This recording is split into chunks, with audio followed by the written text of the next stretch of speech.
Last obstructive lung disease, asthma. Asthma is a chronic disorder of conducting airways, usually caused by an immunological reaction. The asthma is marked by episodic bronchoconstriction, which occurs due to increased airway sensitivity, inflammation of bronchial walls, and increased mucus secretion. Asthma is a chronic disorder of conducting airways caused by an immunological reaction, usually marked by episodic bronchoconstriction due to increased airway sensitivity, inflammation of bronchial walls, and increased mucus secretion.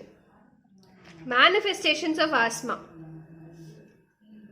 There is recurrent episodes of wheezing, breathlessness, chest tightness, and cough, particularly at night or in the early morning.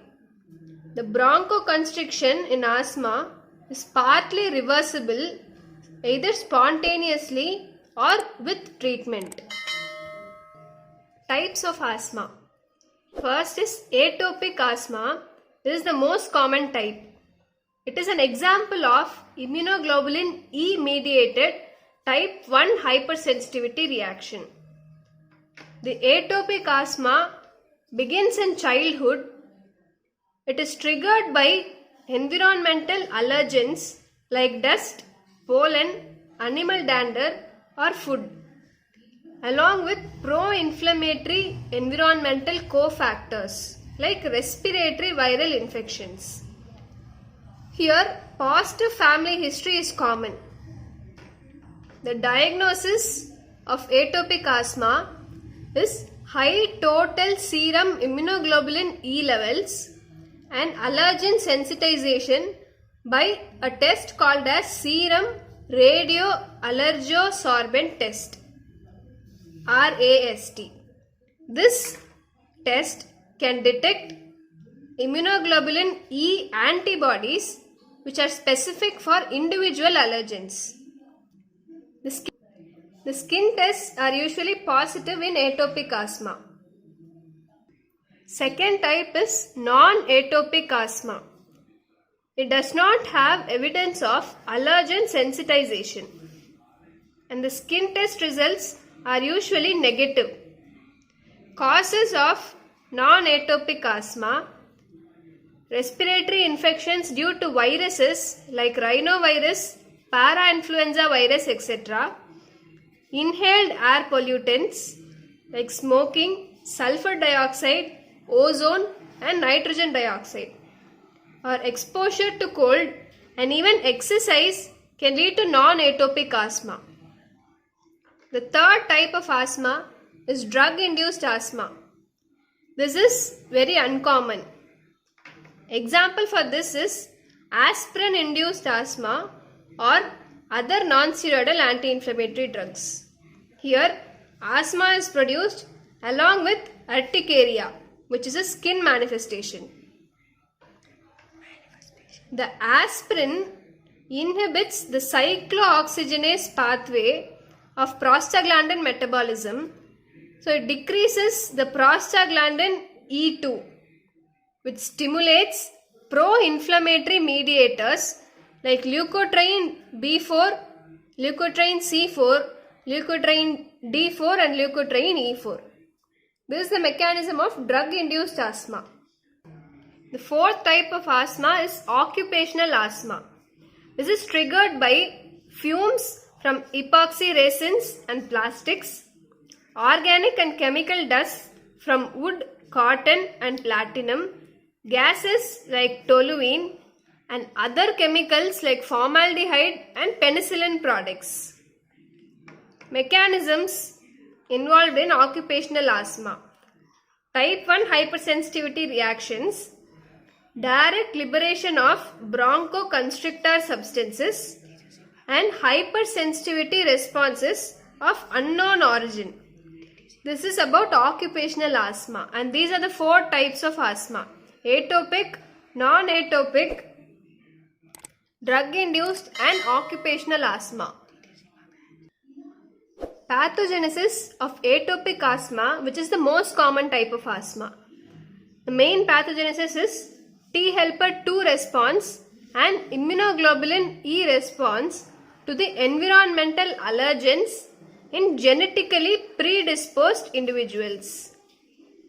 This causes increased local growth factor secretion, which induces mucous gland hypertrophy, smooth muscle proliferation, angiogenesis, fibrosis, and nerve proliferation. When the T helper 2 cells are stimulated, they release cytokines. Like main cytokines are interleukin 4, interleukin 5 and interleukin 13. The interleukin 4 stimulates the immunoglobulin E production. Interleukin 5 activates the recruited eosinophils, and interleukin 13 stimulates the mucus secretion from the bronchial submucosal glands. So these cytokines stimulate the inflammation and activate the B cells, leading to immunoglobulin E production, which are responsible for type 1 hypersensitivity reaction. There are two types of reactions in asthma: early reaction and late reaction. For early reaction, continuous antigen exposure is required, and for late reaction, the continuous antigen exposure is not needed. Events occurring in early reaction are bronchoconstriction, increased mucus production, variable degrees of vasodilation, and increased vascular permeability. These are the events in early reaction. Late reaction, the events are recruitment of leukocytes, particularly eosinophils, neutrophils, and more T cells.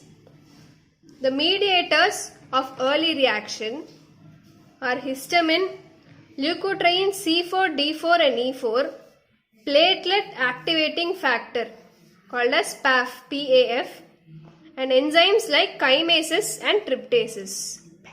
The mediators of late reaction are interleukin 5, eotaxin, major basic protein MBP, and eosinophilic cationic protein ECP. This is about the early reaction and late reaction of asthma. Next, genetic susceptibility. This is multigenic and associated with increased incidence of other allergic disorders like allergic rhinitis, hay fever, and eczema. Let's now see the morphology of asthma. In acute severe asthma, called as status asthmaticus, the lungs are distended because of overinflation, and they contain small areas of atelectasis. The characteristic feature grossly in case of asthma is occlusion of bronchi and bronchioles by thick tenacious mucus plugs, which often contain shed epithelium. This is the characteristic feature grossly.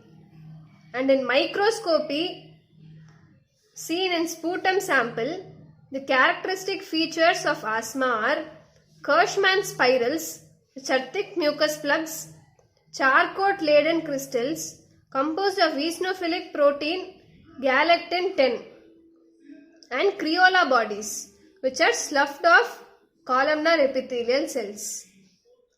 These are the characteristic features seen in microscopy of sputum sample. Next is airway remodeling, seen histologically, which contribute to chronic irreversible airway obstruction. The airway remodeling includes thickening of airway wall, sub-basement membrane fibrosis, deposition of type 1 and type 3 collagen, increased vascularity, hypertrophy of submucosal glands, hyperplasia of goblet cells. Hypertrophy is increase in size, hyperplasia is increase in number. Hypertrophy and or hyperplasia of bronchial wall smooth muscles. All these constitute the airway remodeling. The clinical course of asthma. There is chest tightness, dyspnea, that is difficulty in breathing, wheezing, cough with or without sputum. In severe cases, as in status asthmaticus, which is an acute attack of asthma, the paroxysms may persist for days and even weeks, which lead to airway obstruction and marked cyanosis and can even progress to death. Next is diagnosis.